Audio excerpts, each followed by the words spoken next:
Olá! Hoje nós vamos para o capítulo 21 do Evangelho segundo Mateus. Capítulo 21 tem vários momentos marcantes. Esses momentos são marcantes porque você já conhece há muito tempo, já escutou pregação, já escutou na missa. Então, hoje, olha quanta coisa acontece nesse capítulo.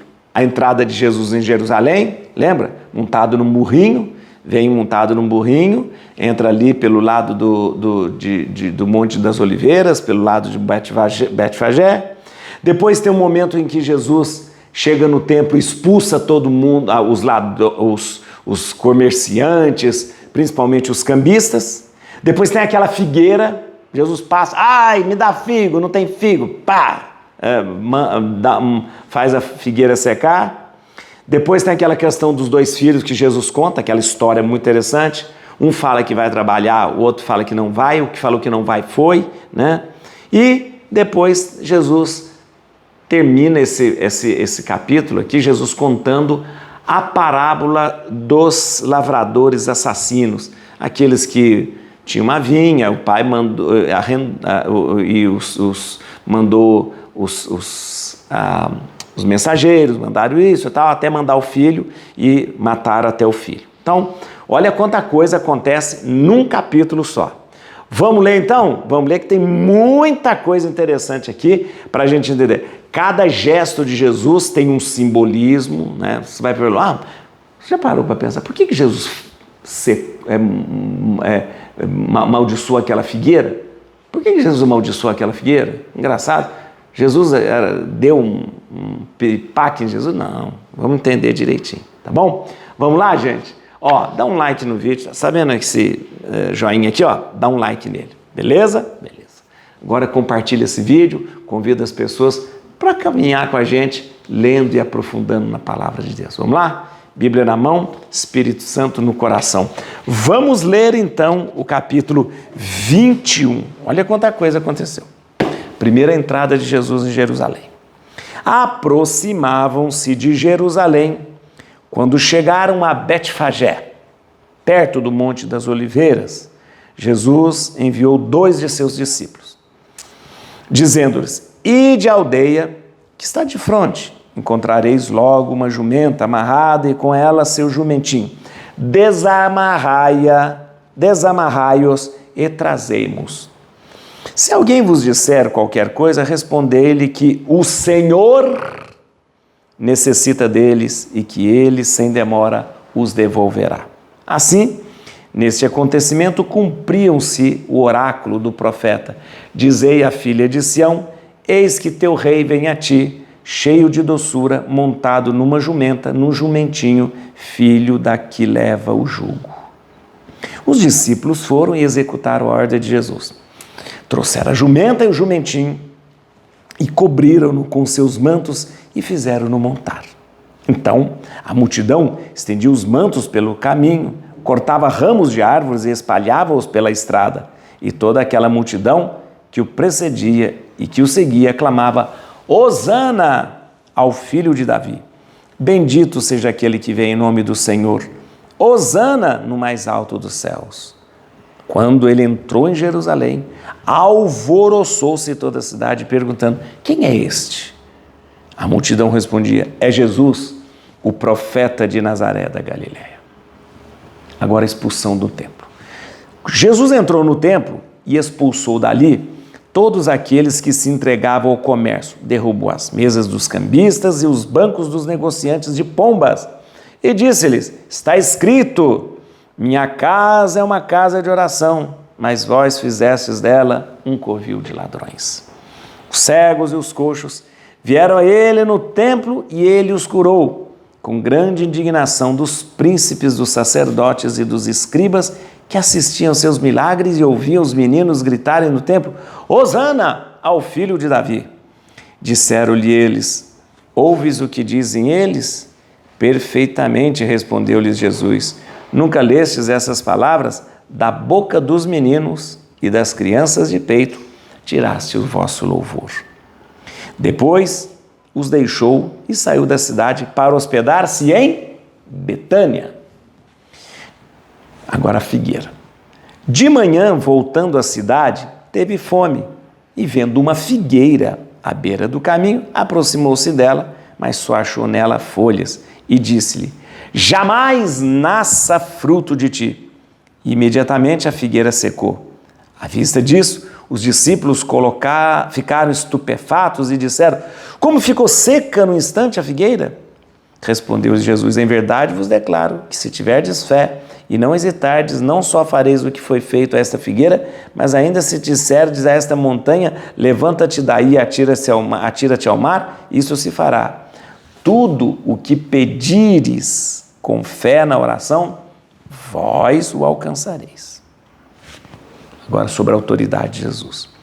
Dirigiu-se Jesus ao templo e, enquanto ensinava, os príncipes dos sacerdotes e os anciãos do povo aproximaram-se e perguntaram-lhe: com que direito fazes isso? Quem te deu essa autoridade? Respondeu-lhe Jesus: eu vos proporei também uma questão. Se responderdes, eu vos direi com que direito eu faço. De onde procedia o batismo de João? Do céu ou dos homens? Ora, eles raciocinavam entre si: se respondermos do céu, ele nos dirá: por que não creste nele? E se dissermos dos homens, é de temer-se que a multidão, porque todo mundo considera João como profeta. Responderam a Jesus: não sabemos, pois eu tampouco vos digo. Retorquiu Jesus: com que direito faço essas coisas? Agora Jesus conta a parábola dos 2 filhos. Que vos parece? Um homem tinha 2 filhos. Dirigindo-se ao primeiro, disse-lhe: meu filho, vai trabalhar hoje na vinha. Respondeu ele: não quero.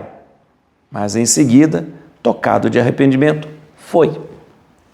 Dirigindo-se depois ao outro, disse-lhe a mesma coisa. O filho respondeu: sim, pai. Mas não foi. Qual dos 2 fez a vontade do pai?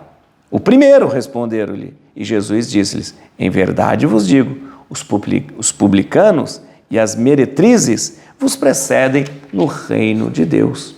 João veio a vós no caminho da justiça, e não crestes nele. Os publicanos, porém, as prostitutas, creram nele. E vós, vendo isso, nem foste tocado de arrependimento para crerdes nele. E agora a parábola, dos lavradores assassinos. Ouvi outra parábola. Havia um pai de família que plantou uma vinha. Cercou-a com uma sebe, cavou um lagar e edificou uma torre. E, tendo arrendado a lavradores, deixou o país. Vindo o tempo da colheita, enviou seus servos aos lavradores para recolher o produto da sua vinha. Mas os lavradores agarraram os servos, feriram um, mataram o outro e apedrejaram o terceiro. Enviou outros servos em maior número que os primeiros e fizeram-lhe o mesmo. Enfim, enviou seu próprio filho, dizendo: hão de respeitar meu filho. Os lavradores, porém, vendo o filho, disseram uns aos outros: eis o herdeiro, matemo-lo e teremos a sua herança. Lançaram-lhe as mãos, conduziram-no para fora da vinha e o assassinaram. Pois bem, quando voltar o senhor da vinha, que fará ele àqueles lavradores? Responderam-lhe: mandará matar sem piedade aqueles miseráveis e arrendará sua vinha a outros lavradores que lhe pagarão o produto em seu tempo.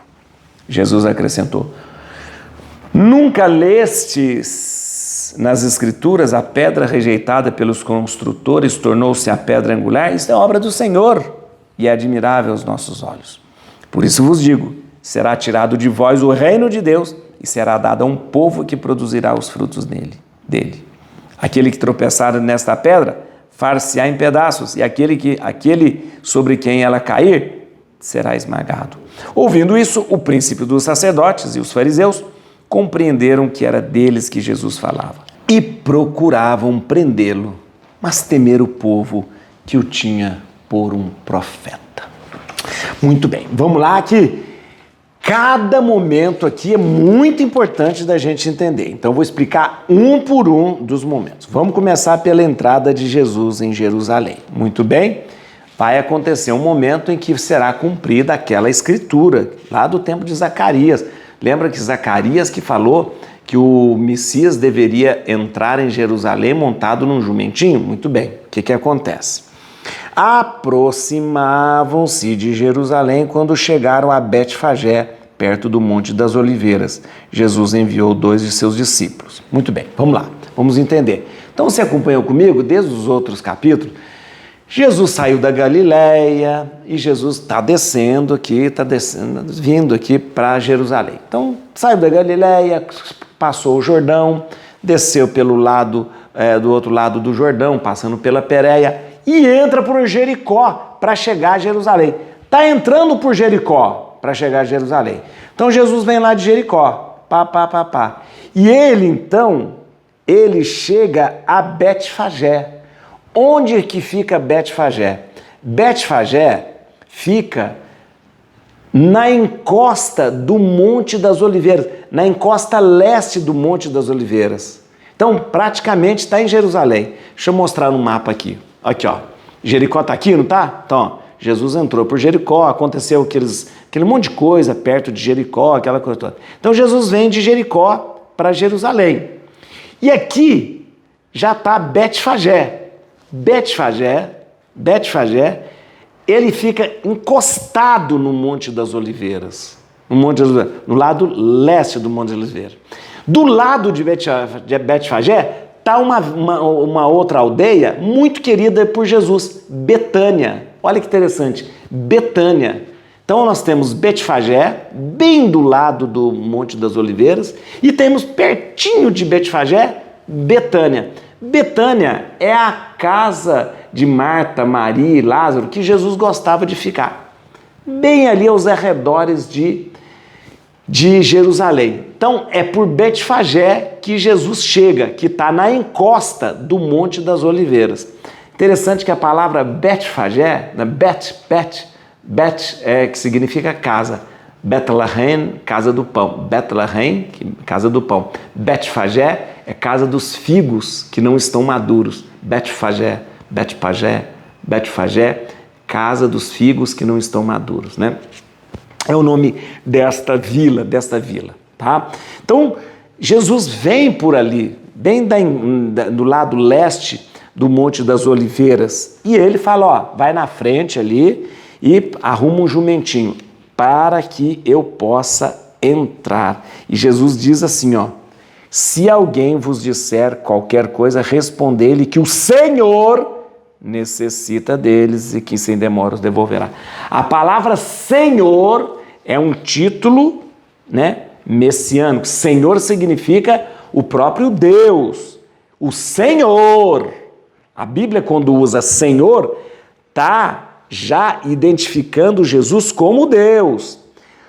Em Mateus, é a única vez que Jesus designa-se a si mesmo o título de Senhor, né? Então, quando a Bíblia fala Senhor, ela está falando de que Ele é Deus. Tanto é que quando Lucas fala que Isabel, a gente vai estudar Lucas, Isabel fala assim, como posso merecer que a mãe do meu Senhor me venha visitar? Que a mãe do meu Deus me venha visitar. Então o título Senhor é um título forte na Bíblia, que está dizendo que Ele é Deus. E aqui é a única vez, em Mateus, é a única vez que Jesus usa esse título para si mesmo, tá bom? Muito bem.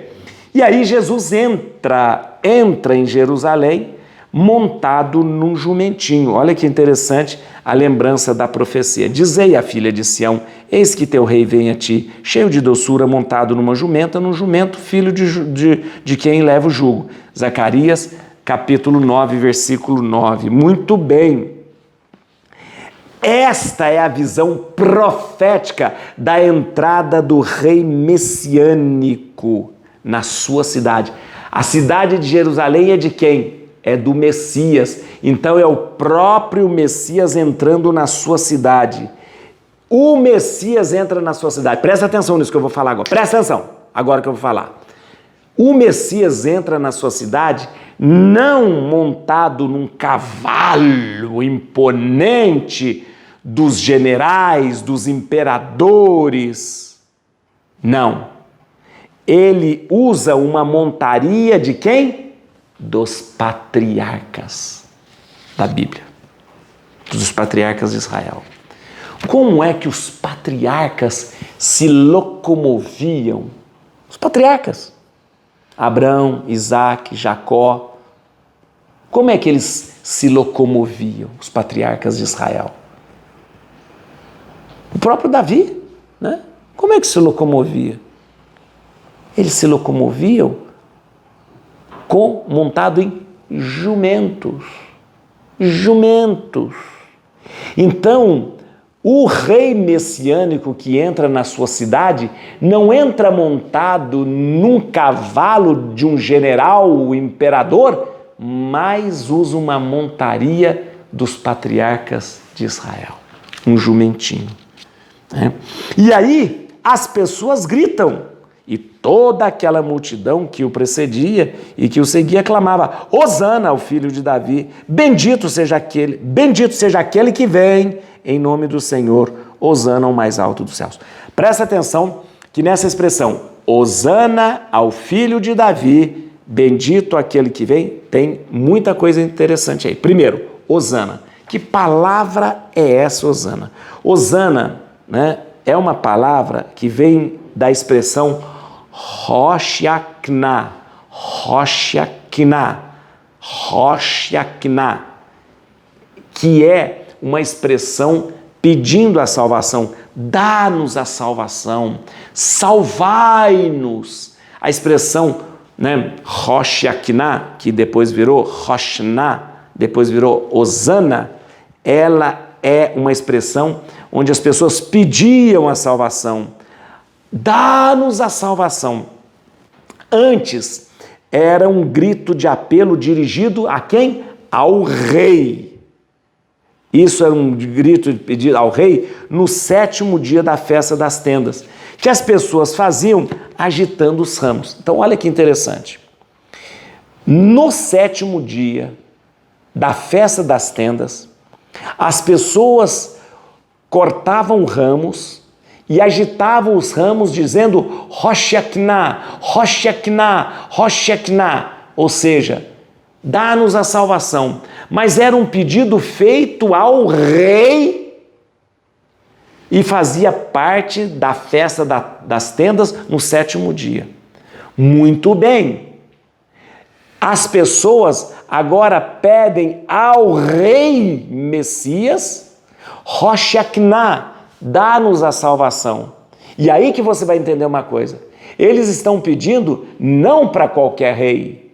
Eles estão pedindo para quem? Preste atenção. Ao filho de Davi. Este é um título messiânico, porque o Messias devia ser da linhagem de Davi. Ora, Jesus pertence à linhagem de Davi. Logo, ele cumpre a profecia de ser o filho de Davi. Mas espera aí, tem mais uma coisa aqui. Bendito seja aquele que vem. Outro título messiânico. Eu já expliquei para você. Aquele que vem é um título messiânico. Aquele que vem nos salvar, aquele que vem nos libertar, aquele que vem, o Messias que vem. Aquele que vem é um título, não é só uma expressão, aquele que vem. Aquele que vem é um título do Messias. Então, o povo aclama Jesus como o Rei Messias, Roshekina, dá-nos a salvação. Aclama Jesus como o Filho de Davi e aclama Jesus como aquele que vem, usando os títulos messiânicos. Muito bem. Próximo passo aqui é quando Jesus entra no templo. Jesus entra no templo para quê? Para fazer bagunça, chicotear, não, para purificar o templo. Purificar o templo. Isso mesmo. É um gesto de purificação. Purificação. Gente, você tem que entender uma coisa. O templo, quando ele foi reconstruído, lá atrás, que Ciro permitiu que reconstruísse, você acompanha com a gente. Aí depois vieram os outros imperadores. Quando o imperador, lembra que eu falei para você? Quando surgiu aquele imperador Antíoco Epifanes, lembra do Antíoco Epifanes? O Antíoco Epifanes, que era da dinastia Seleucida, quando Antíoco Epífanes virou imperador, e ele era imperador no ano 167 a.C., ele profanou o templo, trouxe para dentro do templo imagem de deuses gregos. E ele permitia que fosse feito dentro do templo de Jerusalém cultos pagãos, cultos aos deuses gregos. Então, desde aquela época, era uma coisa que estava engasgada nos judeus, porque o templo tinha sido profanado por Antíoco Epífanes lá em 167 a.C.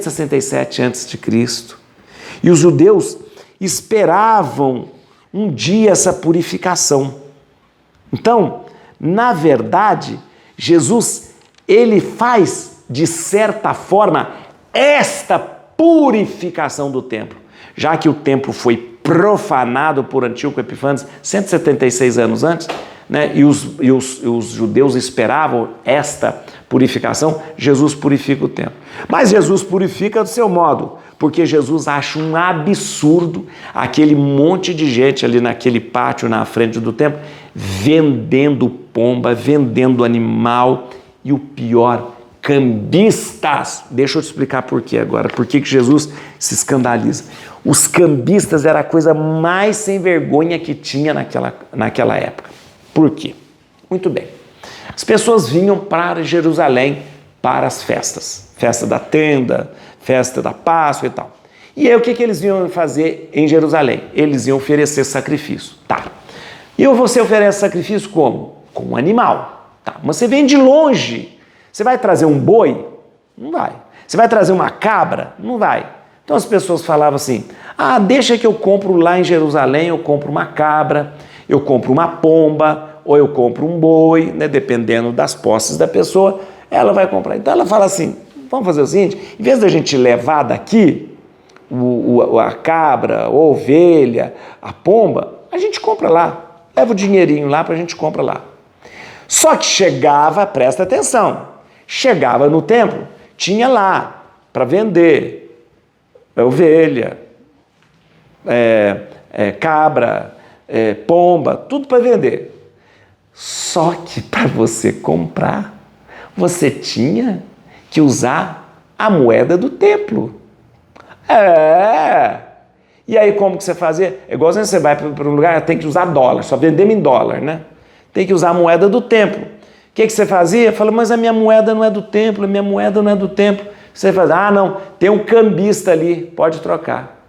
Aí, coitado, quando você ia trocar a sua moeda com a do cambista, porque o cambista ia te dar a moeda do templo, nossa, ele te explorava até.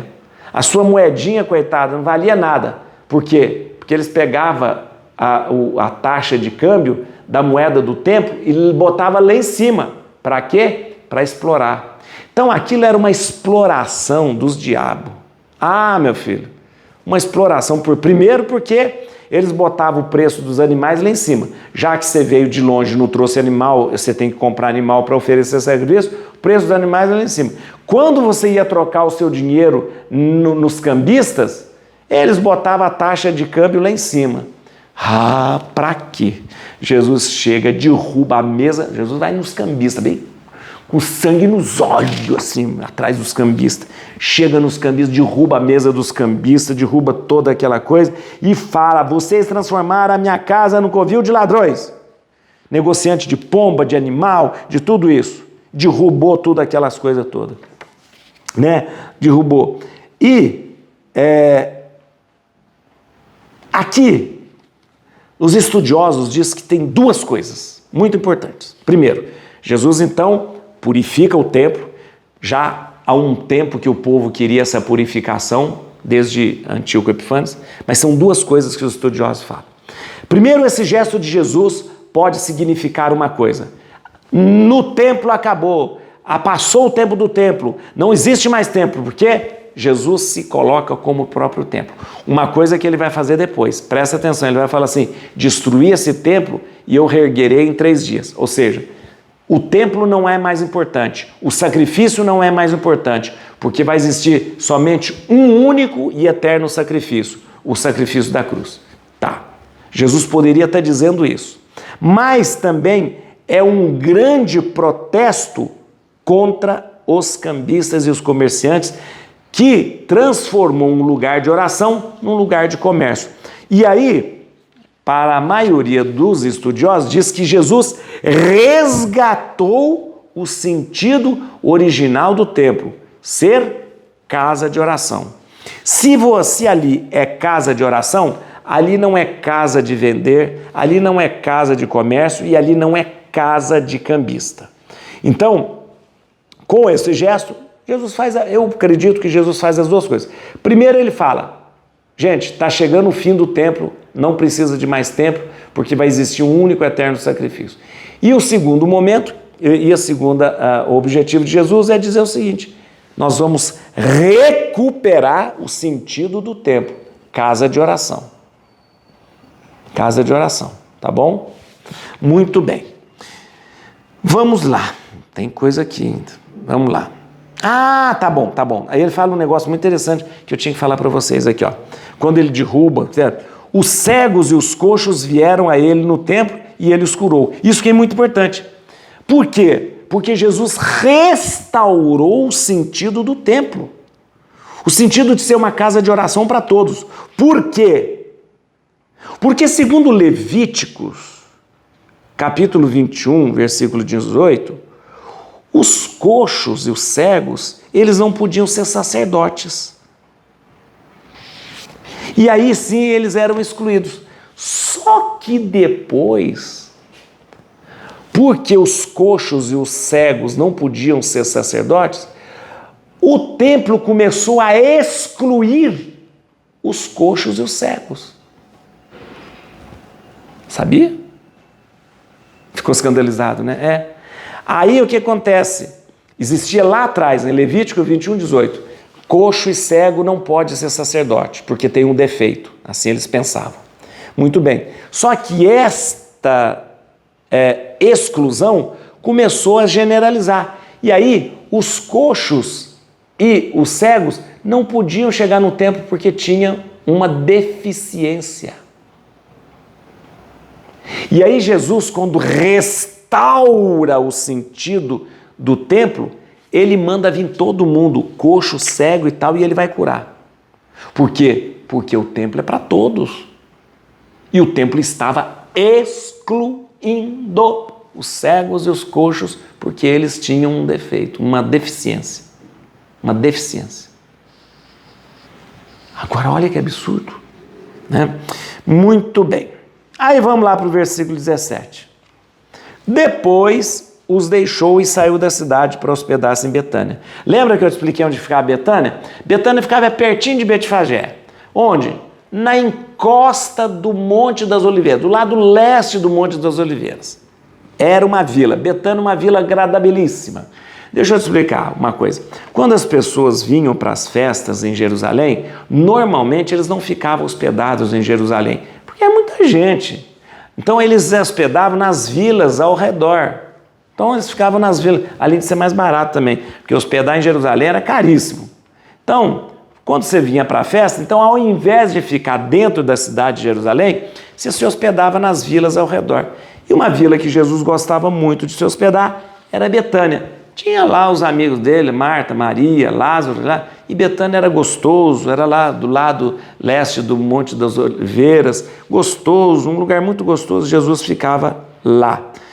E era um lugar bom, porque ficava ao mesmo tempo perto de Jerusalém, perto ali do Monte das Oliveiras, não estava muito longe de Jericó, estava ali, né? E aí acontece um negócio que Jesus... Olha que interessante.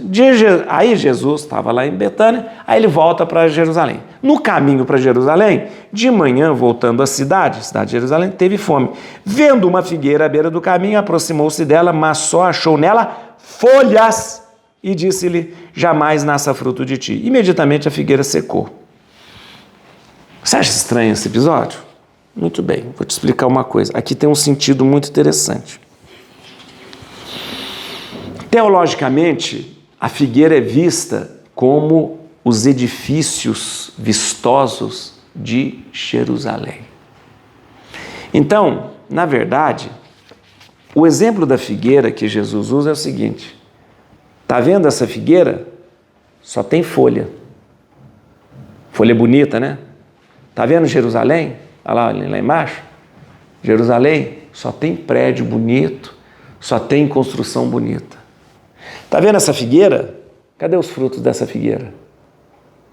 Essa figueira não dá fruto nenhum. Ela só tem folha bonita. Ela não devia dar fruto. Ela é como Jerusalém. Jerusalém só tem casa bonita, só tem construção bonita, mas cadê os frutos de Jerusalém? O fruto de justiça, o fruto de amor, o fruto de bondade, de misericórdia. Então, a figueira era o símbolo de Jerusalém. A figueira vistosa, folhas bonitas, mas na verdade não tinha frutos. Jerusalém, cidade bonita, prédios maravilhosos, mas não tem frutos. Aí Jesus faz um gesto, ele amaldiçoa a figueira por não ter fruto, como um sinal para todo mundo que estava vendo de que Jerusalém seria amaldiçoada se não desse frutos. Está vendo? É um símbolo que Jesus usa. Jerusalém e figueira.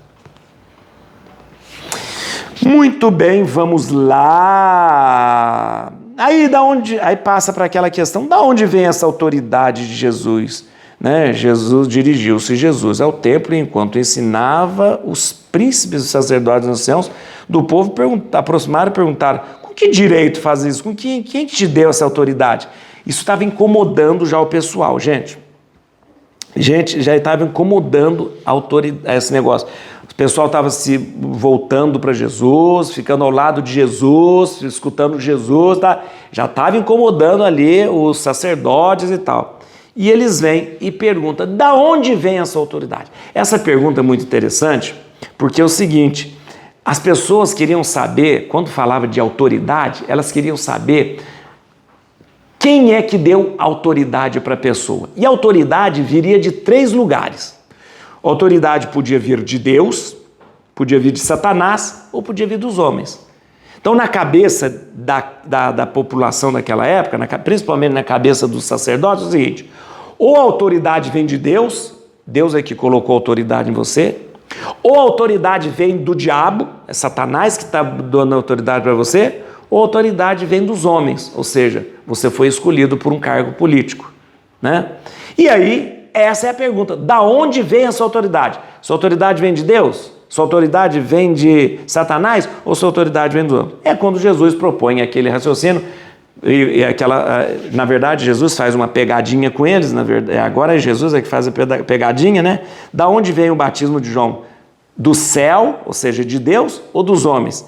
Eles não sabem, aliás, eles não querem responder, porque eles podem desagradar o pessoal que segue João, e isso vai ficar feio para eles, ou eles podem desagradar, e se eles disserem que é de João, eles vão dizer assim: ah, então vocês mataram João. Então, uma pegadinha que Jesus faz. E Jesus não responde de propósito. Não responde de propósito. Por quê? Porque eles têm que saber e eles têm que entender que toda essa autoridade de Jesus vem de Deus. E aí eles deixam esses... Jesus termina dizendo: então não vou responder para vocês, né? Não vou responder para vocês. Deixando eles mais fulos da vida. Então. E terminamos esse capítulo com a parábola dos... não terminamos não. Até a parábola dos 2 filhos aqui, que é aquela história que Jesus sempre conta. O que importa no reino de Deus não é discurso, não é falar. Que ele conta do filho: filho, vai trabalhar na vinha? Não vou. Mas depois ele falou com arrependido: foi. Filho, vai trabalhar na vinha? Ah, eu vou. E não foi. E Jesus responde: quem é que faz a vontade do Pai? Quem fez. Ou seja, não é palavrinha que muda as coisas, não são palavras. É atitude, é gesto. E aí Jesus fala o seguinte, usa isso, vocês, fariseus, escribas, fica só falando. Mas na verdade, quem pratica o que Deus pede são os publicanos, são as prostitutas. Os publicanos e as prostitutas que vivem a misericórdia, vivem a caridade, vivem o amor. Faz. Por isso Jesus chega a dizer assim, ó, em verdade eu vos digo, os publicanos e as meretrizes vos precedem no reino de Deus. Por quê? Porque vocês que ficam só falando palavra bonita, vocês que ficam fazendo discurso, não é isso, está parecendo aquele filho que diz, eu vou trabalhar, mas não vai. Agora os publicanos, as prostitutas, os pecadores, eles até dizem, não quero, não vou. Mas eles fazem. Porque na verdade o que importa para Deus é o gesto, é a atitude. E terminamos esse capítulo com a parábola dos lavradores assassinos, que é uma parábola que tem um forte teor messiânico. Por quê? É muito clara essa parábola aqui. Um pai de família plantou uma vinha. Opa! Vinha, toda vez que a Bíblia fala de vinha, está falando de quê? De todo Israel, do povo de Deus. Vinha é povo de Deus, que escolhido, o povo que Deus escolheu. Então, plantou uma vinha. Falou vinha, que você que estuda a Bíblia, você tem que saber. Vinha está falando do povo de Deus. Cercou, cuidou, regou e tal. E falou assim, agora eu vou vou arrendar essa vinha e vou esperar os frutos. Quando ele mandou os mensageiros, quando mandou, enviou seus servos, enviou os servos, falar, e aí, cadê os frutos? Que a parábola está falando? Quando os profetas vieram. Quando os juízes vieram. Quando os líderes... E aí, cadê os frutos? E aí o povo, quem cuidava da vinha, o quê? O povo, a vinha, o povo de Deus, não apresentou frutos. Matou os servos. Olha aqui, ó. Mas os lavradores agarraram os servos, feriram um, mataram o outro e apedrejaram o terceiro. Isso aqui é Jesus lembrando, Deus mandou os seus profetas para querer os frutos e vocês mataram todos os profetas. Vocês não ofereceram os frutos, não produziram frutos, como a vinha do Senhor, e ainda mataram os servos do Senhor que mandou colher os frutos. E aí Jesus já fala do que vai acontecer. Enfim, enviou o seu próprio filho. Meu Deus, é Jesus que está ali, o próprio filho, que veio para esse povo. E o que eles fizeram? Mataram o filho. Lançaram-lhe as mãos, conduziram para fora e o assassinaram. Pois bem, quando voltar, o que vai fazer? Responder, mandará matar sem piedade e arrendará sua vinha para outros lavradores. Então veja só, preste atenção. A vinha, o povo de Deus que esse povo que não aceita os profetas, manda o seu filho, o filho é morto, e o que vai acontecer? Agora, esta vinha, ela vai ser dada para todo mundo. Veja aqui. Por isso vos digo, será tirado de vós o reino de Deus e será dado a um povo que produzirá os frutos nele. Pronto. Então, já que o reino veio para vocês, vocês não produziram o fruto necessário e que Deus esperava, então agora a vinha é para todos. Você está vendo que este texto, essa parábola, primeiro ela tem esse forte teor messiânico, o Senhor que vem. E segundo, tem um apelo universal. Um apelo universal. O reino de Deus não veio somente para um povo escolhido. O reino de Deus agora, ele foi tirado daquele povo escolhido e foi dado para todos que produzam fruto. Entendeu? Deus escolhe o seu povo, Deus faz tudo como uma vinha querida, mas a vinha não produz frutos, mas a vinha, os vinhateiros mandam matar o filho do dono, e agora essa vinha não é mais só daquele povo, essa vinha agora é de todo o mundo.